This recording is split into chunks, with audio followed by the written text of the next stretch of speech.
Hey, Allison in New York. How are you Hi, today? I'm good. Hi, Theo in Texas. I miss you. I miss Texas.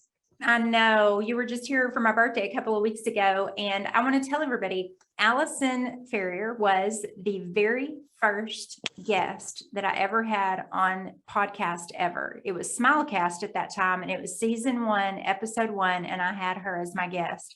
And when I did the podcast in the old days, I would have everybody pick a movie, and that would be the theme of the podcast. And what's so great about having Allison on for this episode 2 of season 4, Music is Healing, is that she actually picked the movie The Sound of Music for season 1, episode 1. Here we are. Music is Healing. We're in season 4. Welcome back to Think Theo, which formerly known as Smilecast. Well, I'm smiling right now, so I guess it still applies. And I think there's some beautiful synchronicity to that the first recording, which was a couple weeks into lockdown and the beginning of COVID, and you were talking about moving through the grief of losing your mom, but we didn't call it, Think Theo then. And it was more about what can we do to help keep us smiling, and music does it. Music is healing. And boy, do I still love that movie. I think I'm going to watch that movie today. I think I'm just going to have it on in the kitchen because I'm planning on making some vegetable soup later because it's rainy here today in Texas, which is very rare. We have not had rain in a long time. So I'm going to enjoy it and watch The Sound of Music, have that playing, because music does heal, and music can take you back to a time and a smell and a place. I remember when I first watched The Sound of Music with my mom and dad, it would come on TV and it'd be like, oh, The Sound of Music is on. And my mom would get pillows and put them on the floor.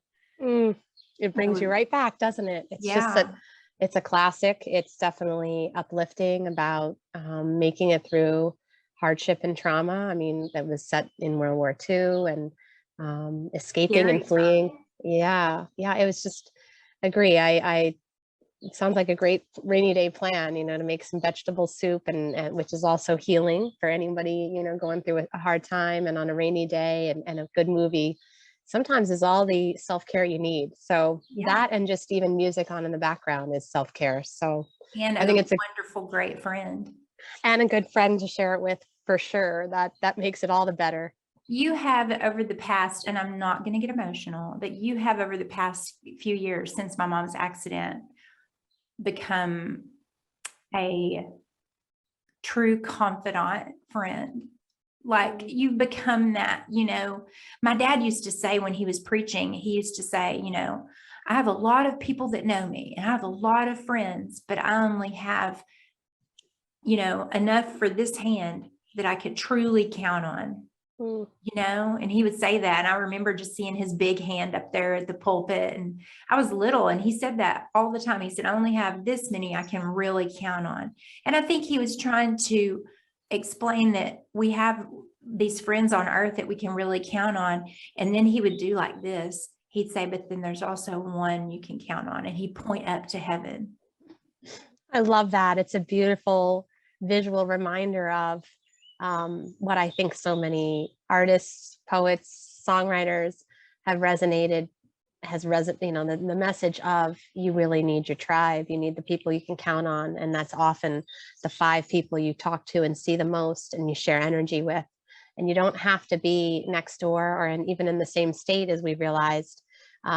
I think Brene Brown calls it, we love her. She calls it your square squad. It's the people you can literally, on a tiny, 3x5, not even a 3x5, like a 1.5 inch by 2-inch Post-it. You write the 5 names of the 5 people, you can count on, who will, as we age, we realize who will show up. And the people who show up are your square squad or your tribe. And gosh, do we need it. I think the fact that we're not in the same state, we are seeing each other for more quality time. Agree. Right. The time we have together, 3 days. We form, it's like, oh my God, it's almost like a vacation. Well, it is for you, but you were here in Texas, and I mean, we did all the fun things. We did the Sonic DriveIn, because you don't have those up north. And maybe we can play that right now. Maybe they're going to be able to play that here in the podcast, but let's look at that Sonic video real quick. I'm going to get a corny dog. Oh my God, do it! This corn dog is so good. you to eat. Woo! I'm getting one. She's calling the lady back now. Can we get another corny dog? I'm sorry. Thank you. Woohoo! Gotta love a Diet Dr. Pepper too. Wait, Large lemon water. do they charge for lemon water here? What's in it? Is it extra lemony? Yeah, It's like a lemonade? Look, no, it's like a whole 2 or 3 lemons cut up. That is a lot of lemons. Yes. I like it. When life gives you lemons, get a lemon water from the Sonic. If you need any, models, as you called it, I said actresses or, commercial people, we're happy to. Whatever they want to title us, Sonic and vice presidents, whatever. that works for me is we get a kickback of some of that lemon water and some burgers and corny dogs. I can live off of those for the whole year. You do not know how tempted I was to stop today because I was right there at the same Sonic we went to, pulled in the same spot, but I just got a lemon water. But I was so tempted to get the foot-long chili cheese coney with onions and tater tots and bring it back home for lunch. Hey, that's my next order when I come down to visit. I'm feeling like I missed the visit. Oh, I agree. We don't need to do much when you're with a good friend. It's just the having your space held and listened to. I'm also reading another book my friend Carol Lieto mentioned, and it's by John O'Donohue, and it's called Anam Karam or Karam Anam. I need to look it up. It's in the other room, but it means soul friend. I did. I sent a picture of how soul friends don't need to be, next door to each other. They hold space for one another on the phone or on a Zoom like this. And even when I was recently thinking about summer plans, my husband says all I do lately is plan trips. I guess just because, we've been locked up for so long. But this summer I was looking at our anniversary and I planned a one-night stay at this gorgeous place in Rhinebeck, New York, about an hour from here. And secretly I was like, well, if he can't come because my son has a baseball game, I would tell you to fly down and we'd go to the spa and to the hotel together. So that's what girlfriends do, we just. Exactly. And speaking of the lockdown, do you want to tell us why you're at home right now and not teaching school? Yeah. So I've been teaching, obviously, even through lockdown, we were teaching online, and I'm a high school English teacher, 10th and 12th grade, mostly in Westchester County, New York. And I made it this far and we're all vaccinated and boosted, but my daughter did get COVID last Friday. And then subsequently I'm home this week because my 7-year-old and I both tested positive, but I'm very grateful that we've had a very mild, just kind of like stuffiness and a slight cough. But even today, I didn't take anything for the stuffiness. So it's 4 days in, and I'm cleared as of tomorrow night, and I can return to work on Monday. But thanks. Yeah, I dolled myself up for today. I've been mostly in jammies and relaxed with my kids, doing some online schooling with them. But it's been fine, and I'm just using the time to, which we don't get much as mothers when you've got some younger ones at home. As I said to you, I was cleaning out the basement a little, and I've been doing a lot more reading. And y'all have basements there. We don't have basements in Texas. I know. I always wondered about that because you guys are more prone to tornadoes, and they always say go to a basement. And I think it's something about the soil in Texas can't house. Yeah, there's something about it's not thick enough to have basements that it would. Yeah, I don't know. I need to research that. But I brought some show and tell, and then we can get into the real little, we actually didn't have a lot to talk about today. We were going to keep it light because it's a Mother's Day, but I brought this. So I got this, remember my canvas prints? Yes. And this one came in because on the first one that I ordered, the canvas was real loose. So I ordered a new one, and this one came in, but they did something. Because I guess I'm a good customer and I keep ordering from them, they enhanced the faces. Look how clearly you can see me and Mama. They are amazing. Yes, you can. Oh, look at you guys. Look at her beautiful hair from the 1970s. And that's the rocking chair you have in the room, kind of that you call your mama's room, right? Yes, that's the rocking chair. We thought it was just my nanny's, but this rocking chair is in my guest room, and we thought it was Nanny's rocker. And then I was going through photos and I was like, wait a minute. And I text my sister. I said, did Mama have this rocker and borrow it from Nanny, which was her mom? We called her Nanny. Or did Nanny give this to them, or did they get the, I mean, I don't know. And I wish she was here so that I could ask her, do you remember rocking me in that rocker? But either way, I have that rocker now. My sister was so gracious and sweet to let me have it for the guest room with their furniture. And I have a real pretty crocheted like blanket on it. And I have all of her old quilts, but we look so clear here. So let me tell you what I did. Can you see? Okay. That is a perfect Mother's Day tribute It right is. Let me tell you what I did. So they sent me this. So I'd already hung the other one on the wall because I just didn't have patience. And I had the one of my grandmother up there rocking my sister. And I just wanted to get this one up there. So I put this in my closet. there. And I just look at it. I don't know why your closet. I have a beautiful walk-in closet. I know when I was growing up, we did not have big closets. Mama did her best to organize and make it great, but I have this beautiful walk-in closet now, and I put that in the closet. It's intimate in there. It's just me and her, and it's clothes, which she loved, you know? And so I just look at this every time I'm in the closet, and I don't remember this time, of course, because I was so little, but I'll lay this down now. But I remember the very last time that I saw her face. So when I look at that, I don't have to remember when she rocked me as a baby. And for all of you daughters out there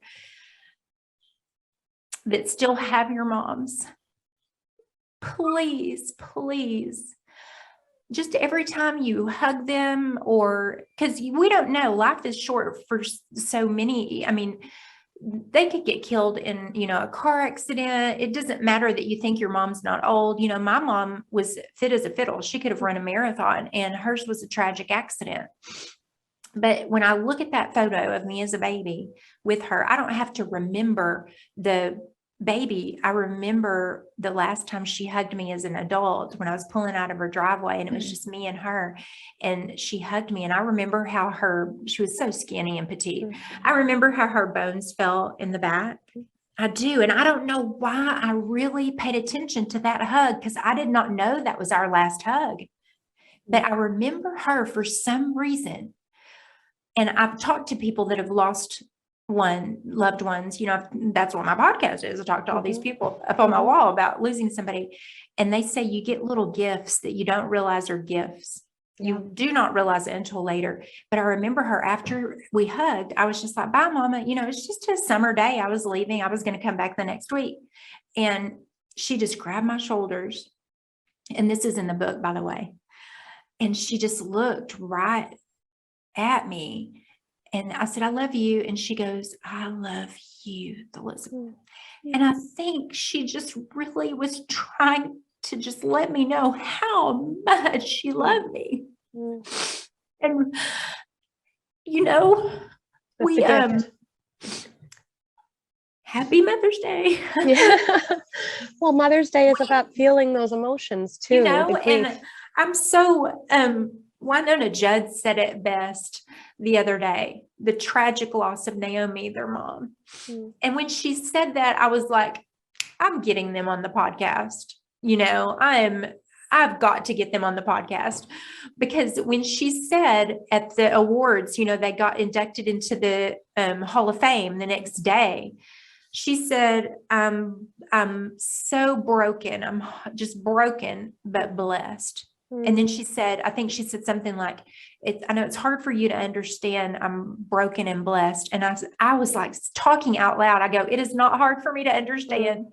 No. I know I was so broken, but at the same time, I was so blessed, because I have friends I know that do not have relationships with their mothers. And if they do, they're not good ones. Yes. And I'm so blessed. I think you are. It's like this beautiful tragedy, and those words are like antithetical. They don't seem to go together, but you were, and you said it first. Actually, I don't know if you even noticed you used the conjunction, but broken but blessed. You said that the judge said, but it's actually broken, and you said and twice after that, because you can be both at the same time. And I got that from my friend Jen Levesque, that you can be, and she got it from a podcast, I think, you can be both. You can be grief-stricken and at the same time so blessed and grateful for the time you had with someone and that you had that relationship. And it's that beautiful connection. And again, ironic, antithetical wording, but you feel the sadness even deeper when you've had such a beautiful relationship. The grief is even harder to carry. Absolutely. And I mentioned this in my book also, which is coming out Mother's Day of next year. But I talk about, and I think you and I talked about this when you were here, because you were sweet and you went with me to the cemetery. You have your grandmother there and my mom's there. And we just were there at the cemetery. And I said, I take pictures of myself crying, not constantly, but I will snap a photo every once in a while of a moment that I know that my pain is so great that I almost don't want to forget the pain because I don't want to forget the love. And I think it's important that we see ourselves. Mama always said, one of her famous sayings was, people don't see themselves. And she was deaf. So I think she had a greater awareness of people. And she would say, and all the senses, the sensory stuff too, because she was missing one of those 5 senses. So every other sense of the 4 must have been so keen. She knew people. She could read them immediately from their body, body language and everything. But she would always say, people don't see themselves. And so after her, funeral, and I don't know why, I was just like, I took a picture of myself. And now I'm so thankful that I have that, because I just look back and I'm like, it's almost been 3 years in July. Look how far I've come. I still can cry. I still can hurt, but I remember the pain at that time and I'm growing. I think it's a good reminder too, that what we see on Instagram and social media is the beautiful spotlights of these happy moments, but we do need to feel and honor the sad moments too. And I think to feel the grief and to see that pain and how far you've come. And also that's the beauty of the other things you've mentioned. Music helps you see and understand and feel. And so does a good friend. A good friend acts as this like soul flame, a twin flame, a mirror to hold up, and you see yourself in the reflection in their eyes, and you see who you really are, and you feel the feelings. And I don't know if we do that enough, but it's funny, you brought back a memory of my sister. We used to joke when she'd get in trouble. It was really sad about not being able to do something. And my parents said no. She would go into her room and look in the mirror, and as she cried, feel even more sorry for herself and continue to cry more, because she'd see the sadness and feel even more pity for herself. And I think that, in fact, was a girl realizing I need to see who I am and get in touch with my emotions and feel the sadness. I similarly would go up to my room more in anger probably than sadness. And I look in the mirror and I tense up my body and make a really angry face and just feel it and see it. And then I could let it go. And not enough of us feel the raw sadness, grief, anger. We try to shuffle it away. We cover it up. We have a glass of wine. We don't want to feel because it's too scary. But if you don't feel, you keep getting, the volcanic little eruptions of things that shouldn't trigger it, but do, because you've never looked in the mirror and felt it. So you don't want people to see like, oh no, I'm not crying. I'm fine. I'm fine. That's a common, like, no, I'm good. I'm good. But when I dropped my daughter off at college years ago, that was the first time that I had posted or put a picture of myself crying. And I got such a response on that. People were like, I felt the same way when I dropped. They all related to me, all these moms that had dropped their daughters off at college, because I knew at that point, that's it. She's hopefully going to fly and not come back to the nest, but that's it. She doesn't need the mama bird anymore in that way. And I was just bawling, and I just took a picture, put it on Facebook. And because I didn't know how to explain on Facebook that I just dropped Reagan off at college and I was sad. So I was like, click, that said it all. That photo, maybe they can show that. I'm going to send it and see if they can put it in on this. That photo of me crying, and then the photo of me crying, there was several photos. I have a little folder now on my phone. It's titled for albums, Cry. I think that that was brilliant, and it was so vulnerable, and the courage comes in the vulnerability, which is why it had such a resonation. It resonated with people. I did the same thing before I saw you and went to the Sonic, which I went to by myself, and then to the Dairy Queen, because those were my staples in Texas. But before I even got to my grandmother's house when I was down visiting you a few weeks ago, which I feel so blessed to have, which also has a very old rocking chair that my own parents rocked me in and my grandmother rocked me in, I stopped at the graveyard and I took a picture of myself next to both my grandparents' gravestones, their headstones, and I also was crying in it. And I don't know why, it felt like right to take a picture and honor and pay tribute. And I had this wave of emotion, not because I have lost my mother as you have, but there's these different stages of grief. My parents are 78 and 81, almost 82, my dad. And my mother is now in assisted living and has dementia and is not the same mother I knew growing up, the one full of vigor and life. And it's a different kind of, well, I was at the gravesite where my parents have also bought plots to be to be buried one day. That all hit me. And I took a picture of it too, as a reminder of the beautiful thing that my grandmother created and that my parents created and made me and my own kids and this lineage of, as Maya Angelou, anything we accomplish today, she says that we did it on the shoulders of our ancestors, of the people who Yes. brought us here. And so I'm in a different stage of grief, of this like grief while someone's alive, but also losing the person you knew. So there's all stages that we need to honor. But I feel really, I mean, there's grief of all kinds, and that's why my book is going to have a lot of layers. I hope. Right now it just is like a big hot mess. But when I talk creative writing, I used to get visuals, like I'd get a whole bunch of wrapping paper and scissors and tape, and I would lay it out on the table in just a big mess. And I tell my writers, all right, do y'all see this? It's a mess. That's what I want your writing to look like. A big mess. But when it gets to the paper that you're going to turn into me, or in my case, the book that the manuscript I'm going to turn in, and later the book, it becomes that beautiful little gift wrapped package with the perfect ribbon and the perfect bow. But it took that big mess to make that beautiful little package. So our writing is messy. Our feelings are messy. Our emotions are messy. But I think when using that same, would that be a metaphor? yeah. Using that same metaphor, but when we come together as girlfriends, it might have been all messy and yucky, but we get to talk about it, and it kind of becomes this beautiful package that we learn from. I totally agree. I love that analogy. And I too teach very similarly with both structured writing, like a thesis essay, or creative writing. I actually have brought in a puzzle, and dumped the pieces and That's said, great. Oh, I could have just done that. It's fun. And I'm looking at your backdrop is kind of like this puzzle that fits together, but then you can see little pieces of, oh, these yellows go together, or this flower over here in pink. Oh, that's part of the pink flower. And by the end, you have the beautiful pieces all fit together. And just like, a story comes together, the different chapters of your book will, which I know will, and I cannot wait to read I've obviously seen tidbits of it. You've been kind enough to share that with me. But you were kind enough to help me and say, hey, yawn, boring, or wow, I love it. Oh, no, there's no boringness. It was just more like clarifying questions. Or did you mean this? And I feel honored to have had a first glimpse at some of it. But and friendships are like that too. We kind of, to cheesily state what Jerry Maguire says about romantic love, which I totally don't believe in anymore, in terms of you complete me, right? That you complete me. You had me at hello.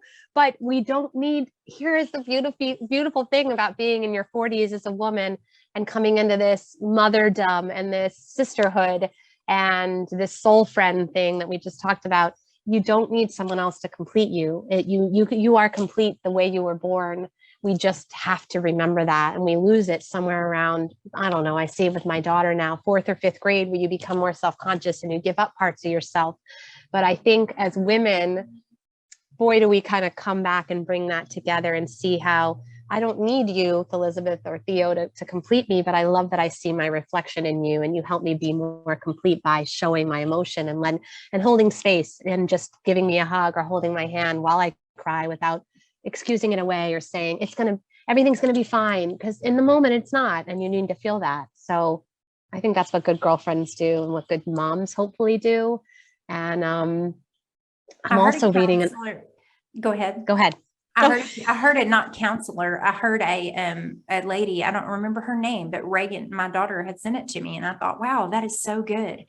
And she said, and it might not have been on that, it might have been something else, but I just remember it stuck in my head. And I'm going to touch on what you just said, fourth or fifth grade or whatever that age is. But as little children, little bitty, we are just constantly looking at ourselves like, look at me, I'm walking, look at me, look at me, I potty, we're like, wow. And then we get to this place where that changes and we see ourselves only in other people's eyes. Mhm. And we quit looking at what we're doing and we start looking at what people are looking at us, telling us that we're doing, and we start getting our value and our worth from others rather than from ourselves. And that's maybe fourth, fifth grade, maybe a lot sooner. Yeah. When we start kindergarten, honestly, because all of a sudden we're looking at the teacher for our approval. And, some of that has to happen for growth. We have to be able to grow by seeing ourselves in others. But I think that we lose ourselves, like I told you, back when I was in my early 30s, I think it was early 30s, 32, 33. I was sitting with a counselor. First time I'd ever even went to a counselor. I was telling her what all was going on in my life. And she just looked at me. I miss her so much. She just looked at me and she goes, "Where are your boundaries?" Mm. Oh, got to end. We're going to have to end this in 10 minutes. Sorry, got a little No, thing. that's So okay. You got a reminder. Let's say 8 minutes left. And she said, "Where are your boundaries?" And I realized I'd never even been taught my own boundary. I didn't even know what that was. My parents were great. They were amazing, but they thought I was great. So they figured everybody else thought I was great. They figured I thought I was great, but I kind of lost myself by trying to get my value and worth from other people. So anyway. We all do. I think that is something like you said, schooling teaches you need the approval of the teacher, and you take other people's narratives of your life and you take them and you put those blankets on you. And those are not always the best blankets to wear. Even with my daughters, I see, going back to the music theme, they'll make up songs, they'll make up dances, and they don't mind performing them for us. But oh no, you can't do that around other people, mom, or don't post that anywhere. So there is already that separation of, the authenticity of being spontaneous and being silly and flying your, freak flag, as you call it, Ben, and the self-consciousness that comes in by needing to be mirrored. You're having your self-worth mirrored in others. I mean, and it brings up so many other things we can't get to today about me trying to hold off on social media for my kids and not have a cell phone. There's a whole thing called wait till 8 for 8th grade, for girls, particularly, to wait until 8th grade for cell phones. And that's so great. I wish it was wait till 80 because I'd be fine without having myself. Me too. But we continually learn and we figure things out and become better moms and sisters and friends. And the book I was going to mention when you brought up your counselor, by the way, that's a therapist in New York lingo. Just counselor sounds almost like, I think some people might think of like a lawyer, but I also have recalled I found a new therapist that I'm starting to meet with on telehealth in a week and a half, just because I felt like I'm in that stage where I want to just look ahead and see what I could be better on. And even 0.5% better every day is good. Yes. But the book I was going to mention is the one that when I was visiting you and we went to Overflow, that amazing coffee shop in Hillsborough, which I think is a quote from My Cup Overflows, when your life is just full of beautiful things and you have gratitude. Anyway, she, the owner, love her, recommended Shelley Nyquist's book. It's a New York Times bestseller. I guess I haven't learned that yet. And so on this week at home, while I've had COVID, I've been reading it. And gosh, is it just, the beauty. Is it great? I haven't had poetry a chance yet. Oh, the poetry of the way she strings her sentences together and how she moved from this suburban home outside of Chicago with multiple closets and things, and downsized an 825 square foot little place in Manhattan that she and her husband and her 2 boys moved to. And just, it's a beautiful reminder of give ourselves some grace. Well, I guess we haven't learned that yet. And life is continually about being curious and learning and growing and listening to new music and learning to fly your wings. Like you said, when you let Reagan off at college, those we still are flying our wings. We're still fledglings in so many ways. It's like the Michelle Obama book too, where she says, I love becoming. that. We're all still becoming. We're still becoming the people that every day, in every version of ourselves, we're someone new each day. And each day is such a, like you said, a gift and an opportunity and a time to be curious. So I'm grateful for it. I'm grateful to have you as this beautiful childhood friend from age 5 on, that we've like just circled around like bees and landed in the same hive again. And we need that as women. We really do. Yeah, 2 years. It's 2 years. This past March, I think, is when the first time that we did the podcast and the Yep. Sound of Music. And I guess I think we've still got about 5 minutes left. Yes, I see the remaining time. I will Yeah. tell you, I had all these things that I thought, oh, I could Yes, say go this. ahead, touch on what you No, want to I talk was about. just, we were talking about the beauty of music. And I think, like you said, the podcasts of our lives, the soundtracks of our lives, I think back to horrible breakups I have, and I still know the exact song I played while in the car, because the car and the shower are the two best places to cry it out. And I was listening Yep. to a song by Daniel Bedingfield of something about a breakup. And I remember just when the refrain came on, and I was bawling and just letting all of my emotions out in the car. I had to pull over because I was like, I'm probably not safe behind the wheel. And also just the beauty of the music and how music affects our brain waves. Like even in yoga, we play these mantras, which repeated over and over again can change the energy level of a room or a body. And then in my classroom, I always have some soft jazz music on in the background. And I was just looking up before our scheduled Zoom today. There's there's a whole study on how jazz literally can change your brain and your brain waves, and playing jazz or an instrument makes you more versatile because you have more of an ability to finesse things, tune into sounds, listen, close your eyes, and just kind of freestyle a little bit. And it's just a reminder of how much music affects us in ways that I know it does. I was at a nail salon recently. This is funny. And I'm sitting there and I started bawling my eyes out. And I look around and nobody else is crying. And they're playing this saddest piano music. And I'm like, why are they playing that in here? We're getting our nails done. I'm getting a pedicure and my nails done at the same time. And I'm in a massage chair. They've offered me anything I want to drink, and everybody's sad.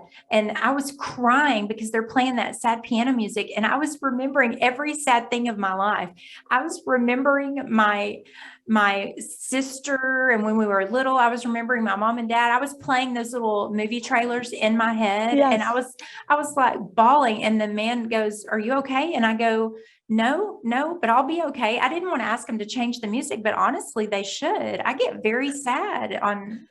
Well, maybe they shouldn't have. Maybe you just needed a journal there to start writing all those moments down, and maybe somehow stringing them together and saying, wow, there's like a common thread on the things that touch my heartstrings. I probably should have. Well, even the phrase, I remember my husband watching, oh gosh, The Blind Side with Sandra Bullock, and she takes in the football player that has been abandoned by his family, and it's a real story. And my husband, cried a little at the end. He's like, that really pulled on my heartstrings. And right there is a reminder that music pulls and touches on us, just like the music in the backdrop of a romantic movie makes you fall in love as the characters are falling in love.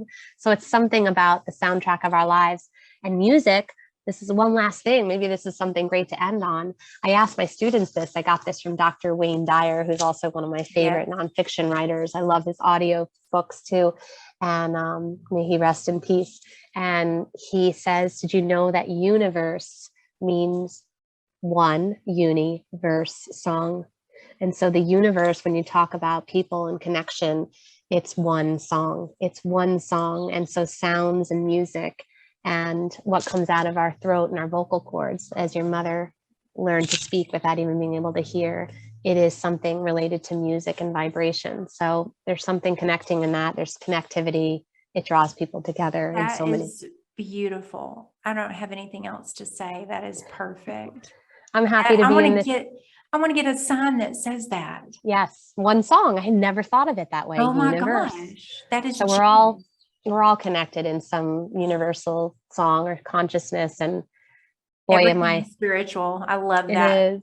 I'm book. so grateful to Raquel. be. Oh, that's another great one. Wow, we've got a good little plethora of books people can listen to or go on Audible for or read. But Yes.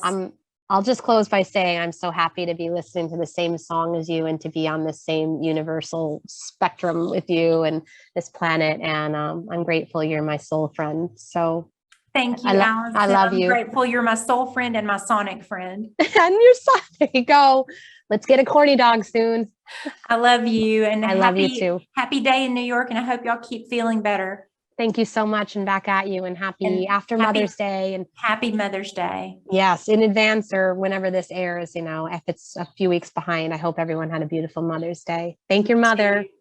Yeah, everybody hug your mom, and if you can't physically, you can emotionally. Yes, visit the gravesite and give them some beautiful energy. Yeah, love you. Love you too. Have a great day. Bye, everybody, and keep Bye, smiling. Everyone.